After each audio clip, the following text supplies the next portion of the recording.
Mr. Ambassador, I would like to thank you for accepting the offer to give an interview from here, Media News Agency. Northern Macedonia and Kingdom of Spain established diplomatic relations in June 1994. Relations are friendly, but visits to the political level are rare. The last high-level visit is by the Spanish Foreign Minister Miguel Moratinos in 2010 to the country as EU presidency. How do you evaluate bilateral relations? Mm-hmm. Well, I think our bilateral relations are friendly or even very friendly. And the fact is that in the last 2 years that I have been ambassador here in Skopje, there have been at least 4 meetings between the ministers of foreign affairs, not in Skopje or not in Madrid, but in Davos, in Vienna, in Bratislava, vice ministers also in Malaga. Then I would have been very glad that my minister had come to Skopje, but I hope that will come soon. The fact is that the fact that you are already practically in NATO and the opening of negotiations with the European Union when it takes place, I'm convinced that that will contribute very much to making this exchange of visits a lot more fluid and to give more substance to our relations that are definitely good, but that I admit that have a margin for improvement or for growing.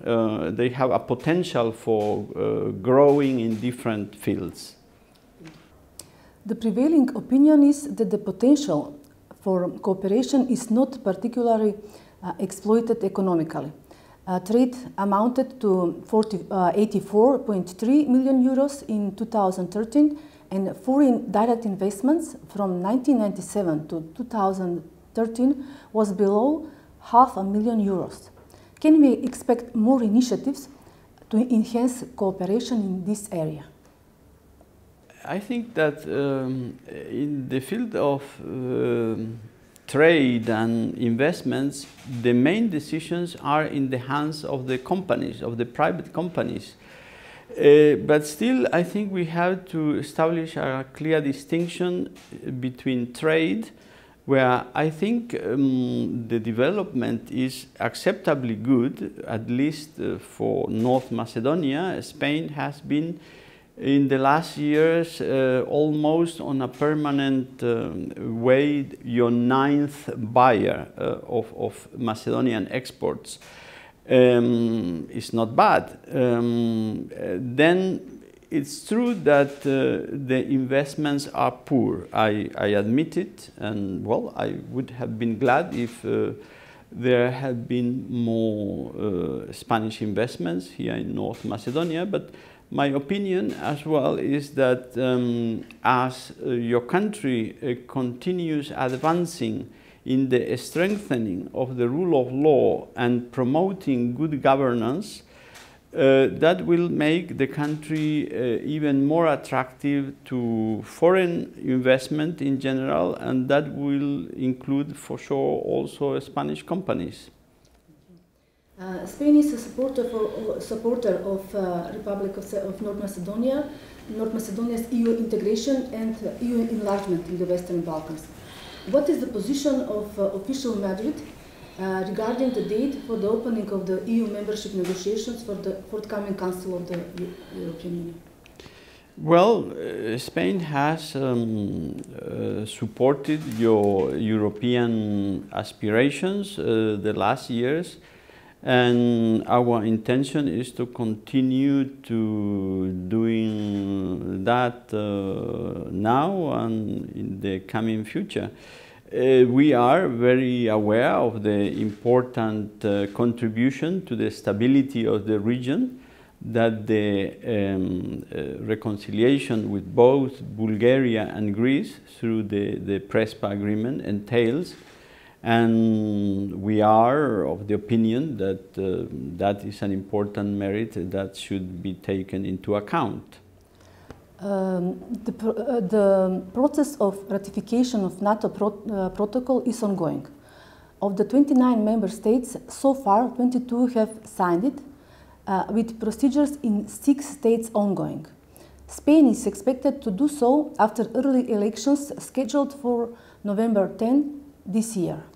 Is Madrid able to complete ratification in December that would allow North Macedonia to become officially the 30th member of the alliance at the summit scheduled for December 3rd and 4th in London?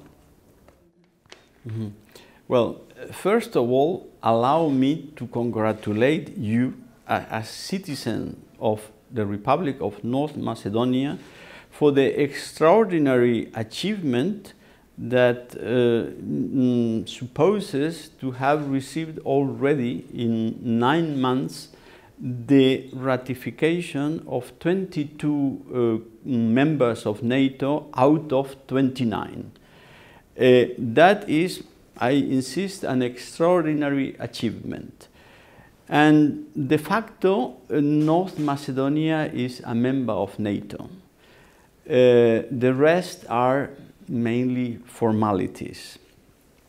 But the fact is that if we also look at the historic record of the time that other members have taken to go through the ratification process, the indication is that it normally has taken between 1.5 years and 2 years.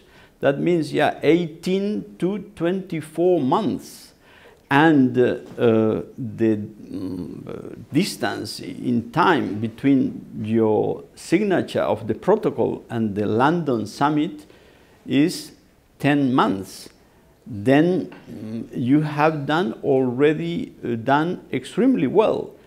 And the fact is that you are going to celebrate with all of us the 70th anniversary of the NATO birth in London. You will be there in any case. If it's as a guest, you will be sitting, your representative, be that your president or your prime minister, will be sitting immediately beside the Secretary General, while if you are already a full member, you will be in a way lost among the other 29 members. And whether Spain will be able to ratify before London, I'm sorry to say that is something that I neither can confirm nor deny. Does it depend on the results of the elections? It has not so much to do with the result of the elections as with the inevitable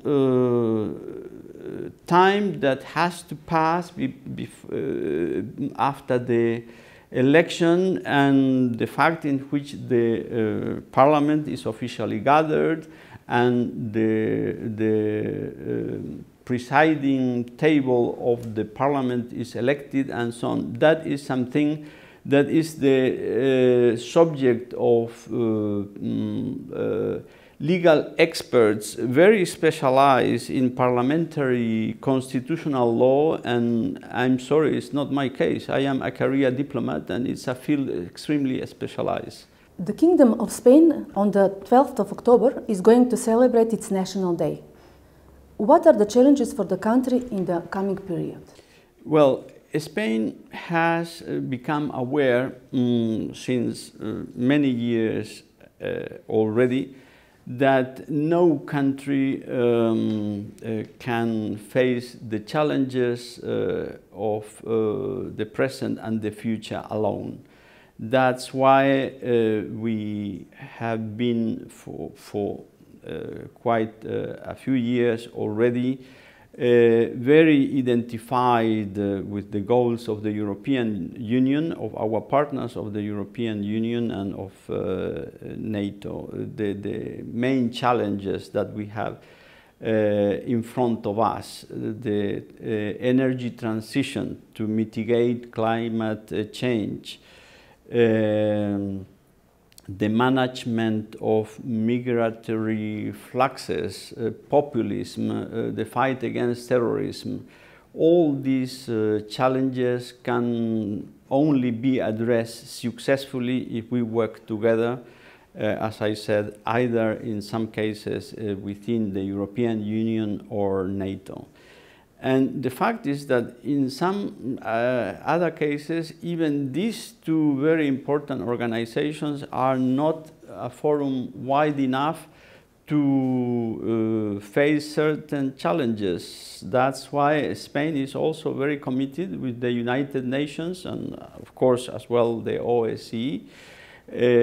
But I would like to mention now, in the context of the United Nations, the importance of the Agenda 2030, to which Spain attributes a great priority.